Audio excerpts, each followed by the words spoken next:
वफाकी दारुल हुकूमत इस्लामाबाद, जहां चंद दिन बाद OIC होने जा रही है, अहम ममालिक आ रहे हैं, अहम बातें होनी है। वहां से आज जो मनाजिर सामने आए हैं, इंतहाई कशीदा सूरत हाल। पाकिस्तान तहरीक इंसाफ यानी हुकूमत के MNAs की जानिब से सिंध हाउस पर हमला किया गया, गेट तोड़कर अंदर दाखिल हो गए। हुकूमत की जानिब से वो मामला जो पार्लियामान में तय होने हैं, उन्हें मैदानों में तय करने की कोशिश की जा रही है।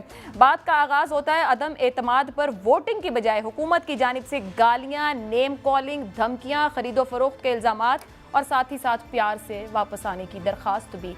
इन्हीं मामलात पर गुफ्तगू करेंगे कि आखिर कौन सूरत हाल कशीदा कर रहा है, कौन मामलात को उनके दुरुस्त अंदाज में हल करने की बजाय मामलात को किसी और रुख पर ले जाने की कोशिश कर रहा है। वफाकी वज़ीर दाखिला शीत साहब इस वक्त हमारे साथ मौजूद हैं। शेख साहब, बहुत शुक्रिया वक्त देने के लिए। सर, ये जो इस्लामाबाद में हुआ, OIC सर पर है, ये कैसे हो गया सर? बस गलती हो गई, पुलिस ने गैर जिम्मेदारी का मुजाहरा किया और इसकी मैं मजम्मत करता हूँ। तो शेख साहब, क्या सिक्योरिटी के इंतजामात हैं? अपोजिशन और हुकूमत की तरफ से जलसों की कॉल है, एक दूसरे के खिलाफ लोगों को उकसाया जा रहा है, चादर और चार दीवारी को इग्नोर किया जा रहा है इस वक्त।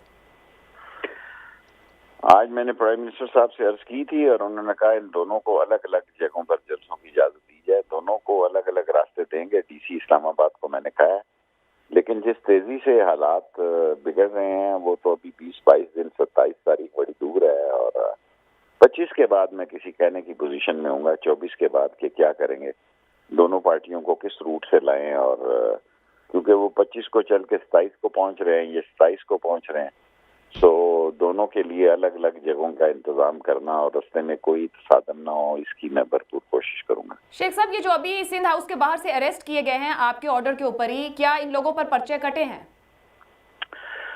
मैंने तो थाने को कहा जी किसी को माफ ना करो। आगे थाने को मैं जिन लोगों की कोताही की वजह से ये बदनामी हुई है और ये बदमज़गी हुई है, उसका भी मैं सुबह एक्शन लूंगा और कल की मीटिंग में ये बात रखूंगा। ये तो कोई बात ना हुई कि लोग गेट चढ़ के और आ जाएं और 20-30 आदमी अगर नहीं संभाले जाते तो फिर क्या होगा। शेख साहब, वजीर दाखिला हैं, क्या आपकी सुनी जाएगी? सिटिंग हुकूमत की MNAs पर आप पर्चा काट लेंगे?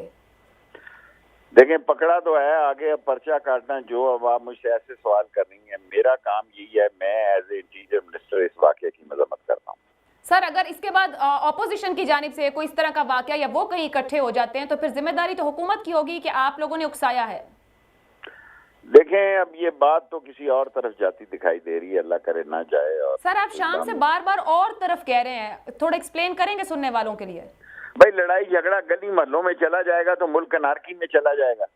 शेख साहब, फिर आप हुकूमत में हैं तो क्यों नहीं समझाते? हुकूमत की जानिब से बार बार ये कहना कि लोगों के घरों पे जाएंगे और ये सब होगा, तो मैं जो लोग कह रहे हैं उनको भी कहता हूं कि ऐसा ना कहें। अब आपको मैंने टाइम दिया, इसीलिए फिर आप ऐसी बातें कर रही हैं कि जिसमें उलझाव पैदा हो। जो लोग लोगों के घरों पर हमले की बात कर रहे हैं वो गलत कर रहे हैं। सफाई होनी चाहिए, सुलह सफाई। सफाई का मतलब ये है कि सुलह से सारे काम हो और अदम एतमाद की तहरीक का फैसला हो। शेख साहब, ये दोनों MNAs जो अरेस्ट किए गए हैं, ताज़ा तरीन खबर यह है कि शख्सी जमानत पर शहबाज गिल साहब उन्हें रिहा करवा कर ले जा चुके हैं। मुझे इसका नहीं पता, मुझे जो पता है वो मैंने आपको बता दिया। Thank you. वसीम अख्तर साहब, आपकी तरफ ये जो आज इस्लामाबाद में मनाजिर सामने आए हैं, जो सिंध हाउस पर किया गया है हुकूमती MNAs की जानिब से, कौन अदम इस्तेहकाम लाना चाह रहा है? आप तो हुकूमत का हिस्सा है सर इस वक्त। मैं भी मीडिया में देख रहा हूँ, मैं समझता हूँ कि तसादुम की तरफ नहीं जाना चाहिए। गवर्नमेंट की जिम्मेदारी है ये कि इन चीज़ों को रोकें और जो कानूनी शिकें हैं इलेक्शन कमीशन के हवाले से उन पे अमल किया जाए। अगर आप समझते हैं कि आपके नुमाइंदे जो हैं मुनहरिफ हो रहे हैं, मगर ये सलूशन नहीं है कि किसी प्रॉपर्टी पे हमला करना, सिंध हाउस पे हमला करना, या इवन मेरी अपनी सोच है कि ये जो D चौक पे जलसा मुनक्किद करना, ये भी एडवाइजेबल नहीं होगा। क्योंकि देखें, ये कानून, ऑपोजिशन को ये हासिल है कि कानून कहता है कि आप नो कॉन्फिडेंस में जा सकते हैं, तो let them exhaust all the options. इसमें कोई मसला नहीं है, पार्लियामेंट में जाएं, मगर कंफ्यूजन क्रिएट करना, वैसे ही पूरे मुल्क में अजीब सा तासुर पैदा हो वसीम चुका अख्तर है। साहब, क्या हुकूमत के confusion पास आप में जो हैं कह रहे लोग। हैं कि वो तमाम जायज ऑप्शंस को एग्जॉस्ट करें, तो वो तो जो कानूनी ऑप्शंस मौजूद हैं, आईनी हैं, पार्लियामान के, वो वहां जाने की बजाय सड़कों का रुख कर रहे हैं, गवर्नर राज की बात कर रहे हैं। तो क्या प्रेशराइज करके धमकाने की कोशिश है सियासी मुखालफिन को, इत्तेहादियों को, या जो मुनहरिफ हैं कि वापस आ जाओ, यही बेहतर जगह है? अगर ऐसा है, गवर्नमेंट अगर ऐसा सोच रही है, पीएम साहब अगर ऐसा सोच रहे हैं, तो मेरा मशवरा ये होगा कि ऐसा नहीं होना चाहिए, ये ऑप्शन नहीं लेना चाहिए और कंफ्यूजन क्रिएट करना नहीं चाहिए। गवर्नर रूल बिल्कुल एक ऑप्शन है गवर्नमेंट के पास कानून में, मगर ये वक्त नहीं है। वो वक्त निकाल दिया पीटीआई ने, जब हालात बहुत खराब थे सिंध के, मुश्किल में थी पूरी हुकूमत सिंध की। हम कह भी रहे थे कि गवर्नर रूल का ऑप्शन को भी देख लें, मगर उस वक्त नहीं किया। तो अब अपनी हुकूमत और मुल्क में कंफ्यूजन फैलाने के लिए अगर ये ऑप्शन लिया जाएगा, तो हम लोग इससे इख्तलाफ करेंगे कि गवर्नर रूल का टाइम नहीं रहा है। अब टाइम नहीं रहा।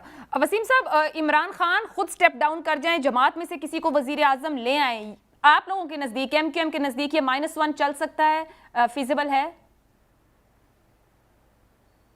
ये उनका डिसीजन है पीटीआई का, मैं उनको इस हवाले से कोई मशवरा नहीं दे खालिद सकता। महमूद सिद्दीकी साहब ने मैं खुद गुज़िश्ता रात पोजीशन एक में शो में हूं। ये बात कही है कि ये वर्क कर सकता है, आपके एंड पे कोई ऐसी बात हुई है?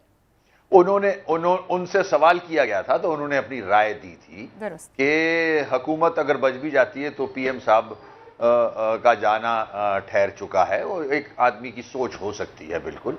सर, गुज़िश्ता रोज की बात पर अब काफ लीग भी इस पे आपकी बात के साथ खड़ी, और आप लोग इत्तेहादी हैं और मुश्तरका फैसले कर रहे हैं जो आप लोग हमें बता रहे हैं। तो क्या महज इत्तेफाक है कि आपके अंदर भी किसी को लगता है कि ये हो सकता है, और काफ लीग में भी किसी को लगता है कि ये मुमकिन है? देखिए, ये डिसीजन तो पीटीआई ने लेना है, गवर्नमेंट ने लेना है। अगर सवाल किया जाता है क्या नाम है, काफ से या हमसे, तो जाहिर है जो हमारे समझ में आ रहा है, for the betterment of the country and democracy, हम अपने मशवरे तो दे सकते हैं। दुरुस्त। तो अब उस पर अमल गवर्नमेंट करती है नहीं करती, वो उसकी मर्जी है। ख्वाजा इज़हारुल हसन साहब का ये बयान कि पीपल्स पार्टी के साथ मामला तय पा गए हैं, तो इत्तेहादियों के जो ऐलानात में ताखीर है कि हम इकट्ठा ऐलान करेंगे, वो एमक्यूएम के बायस है, मुस्लिम लीग काफ के बायस है? देखिए, हमारी मुस्लिम लीग काफ से ये बात हुई थी कि कोई डिसीजन लेंगे तो आपस में मशवरा जरूर करेंगे। ज़ाहिर है वो एक अलग जमात है, हम अलग जमात हैं, हम आज़ाद हैं अपने डिसीजन लेने में, और इंशाल्लाह हम जो भी डिसीजन लेंगे वो आवाम की बेहतरी, हमारे जो मसाइल हैं, हमारे जो हकूक़ हैं, उनको हासिल करने के बाद ही लेंगे। सर, तो क्या ये फैसला मुख्तलिफ भी आ सकता है कि एमक्यूएम कहीं और खड़ी हो और मुस्लिम लीग काफ कहीं और? डिपेंड करता है कि जो हमने डिमांड्स, जो कि वजारत नहीं है, गवर्नरशिप नहीं है, हमारे अवाम के इश्यूज हैं, देरीना इश्यूज हैं, जिसमें लेजिस्लेशन दरकार है, जो बेहतरी लेके आएगा बल्दियाती निज़ाम में पूरे मुल्क में, तो उसकी डिमांड कर रहे हैं हम। इस वक्त आपका दिल क्या कहता है कि कौन आपके वादों का मान या पास रख लेगा? ये तो सीइंग इज बिलीविंग, मतलब जब तक हो नहीं जाता हमें भी कुछ यकीन नहीं आता है। आज शेख रशीद साहब ने कहा कि एमक्यूएम पर मान है, क्या एमक्यूएम पाकिस्तान उनका मान रखेगी, हुकूमत के साथ इत्तेहादी जुड़ी रहेगी? वो अच्छे आदमी हैं, हमारी अच्छी दोस्ती भी है, मोहब्बत भी है, मगर अब 73 साल हो गए, हम पे ही मान है, हमको भी तो किसी पे मान करने दें, कोई ऐसे डिसीजन भी तो लें जिस पे हमें मान हो। फिर हम जिससे एग्रीमेंट करते हैं कोई भी पूरा नहीं करता उसे। हम वजारत में हर एक को ले आते हैं, सदर भी बनवा देते हैं, प्राइम मिनिस्टर भी बनवा देते हैं, मगर कराची के मसाइल, हैदराबाद के मसाइल कोई हल नहीं करता। आज मौका लगा है, कोशिश कर रहे हैं कि ये जो हकूक हैं यहाँ के लोगों के, ये हासिल कर लें हम अपनी 7 सीटों के एवज। इसका मतलब है एमक्यूएम पाकिस्तान का कंफ्यूजन क्लियर नहीं हो सका अभी तक? हम बिल्कुल क्लियर हैं, हम कंफ्यूजन में नहीं है, हमें पता है हमें क्या करना है। सर, क्या करना है यही तो समझ नहीं आ रही। बहुत दिन गुजर गए, अगर आप एक ऐलान कर दें आप हुकूमत के साथ जब नहीं वक्त हैं, आएगा तो बता देंगे, या ये ऐलान कर दें कि आप हुकूमत के साथ हैं, तो आएगा शायद तो मामला बता देंगे। डिफ्यूज हो जाए। अच्छा, अभी वक्त नहीं आया। देखें, अब हम हुकूमत के साथ खड़े हैं, कैबिनेट में हैं, और जब डिसीजन का वक्त आएगा तो जाहिर है हम अवाम के सामने लेके आएंगे। सर आप हुकूमत के साथ खड़े हैं बंद तो इस कमरों वक्त में चोरी छुपे कोई फैसला नहीं करेंगे। दुरुस्त जो स्पीकर कौमी असेंबली के पास एक मामला गया है उसके लिए 14 दिन का वक्त था, अब तक सेशन कॉल नहीं हुआ है, तो आप लोगों ने इसके ऊपर कोई बात पार्लियामेंटेरियंस के साथ, स्पीकर साहब के साथ कि 14 दिन मुकम्मल होने को हैं, एक आईनी ऑब्लिगेशन है, उसके साथ नहीं बढ़ा जा रहा, ये जिस तरह के दूसरे मामलात हैं उस पर हुकूमत से बातचीत की, उनको एडवाइजेस दिए कि बेहतर रास्ते की तरफ जाया जाए? हमने बिल्कुल थ्रू मीडिया भी दिए हैं, आपके प्रोग्राम के तवज्जुह से भी दिए हैं, मगर हमें कोई जल्दी नहीं है।